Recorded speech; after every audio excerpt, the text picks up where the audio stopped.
نبی پاک صلی اللہ علیہ وسلم فرماتے ہیں عمر میں نے تیرا گھر بھی دیکھا ہے، ابو بکر کا دیکھا، عثمان کو دیکھا، علی کا دیکھا، فرمایا پھر تیرا بھی دیکھا، باہر حور بیٹھی تھی، مکان بڑا پیارا تھا، میرا دل کرتا تھا اندر جاؤں، پر میں نے کہا عمر ذرا جلالی ہے، اس سے پوچھ کے ہی جانا چاہیے، اس کے گھر میں ذرا جلالی ہے۔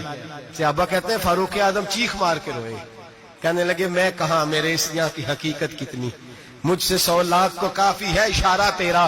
یا رسول اللہ عمر کو اگر گھر ملے گا تو آپ کی قدموں کی برکت سے ملے گا۔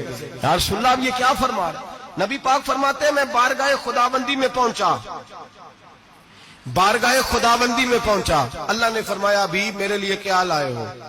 میں نے کہا مولا وہ لایا ہوں جو تیرے پاس کوئی نہیں، جو تیرے پاس کوئی نہیں۔ رب کریم کو سارا پتہ ہے، پھر بھی پوچھتا ہے محبوب میرے پاس کیا نہیں؟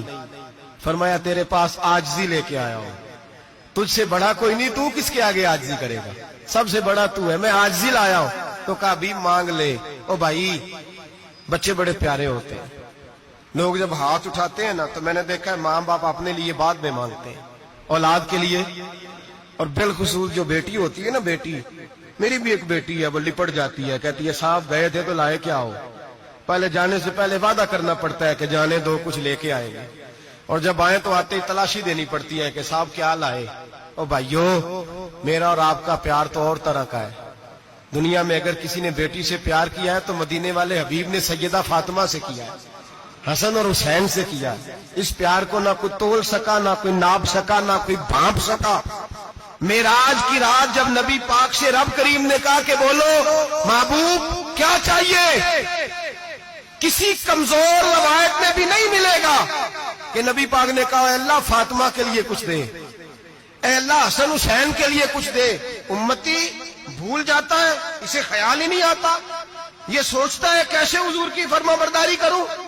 میرے نبی کریم علیہ الصلوۃ والسلام فرماتے ہیں جب رب نے پوچھا کہ ابھی کچھ مانگ لے، نہ حسن کی بات، نہ حسین کی بات، نہ فاطمہ کی بات، نہ علی کی بات، نہ ابو بکر، نہ عمر، نہ عثمان، نہ طلحہ و بلال، نبی پاک نے کہا اللہ تو میرے ساتھ گناہگاروں کی بات کر، اے اللہ تو گناہگاروں کی بات کر، یہ بھول جائیں گے، پھٹک جائیں گے، اے اللہ غلطیاں کریں گے تو کیا کرے گا؟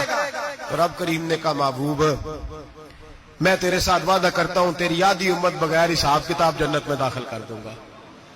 نبی کریم نے فرمایا مولا نہیں، یہ بات مجھے قابل قبول، یہ بھلا کس کی بات ہو رہی ہے؟ بولے نہیں جی آنکھوں ساڑھی ہوندی پئی ہے۔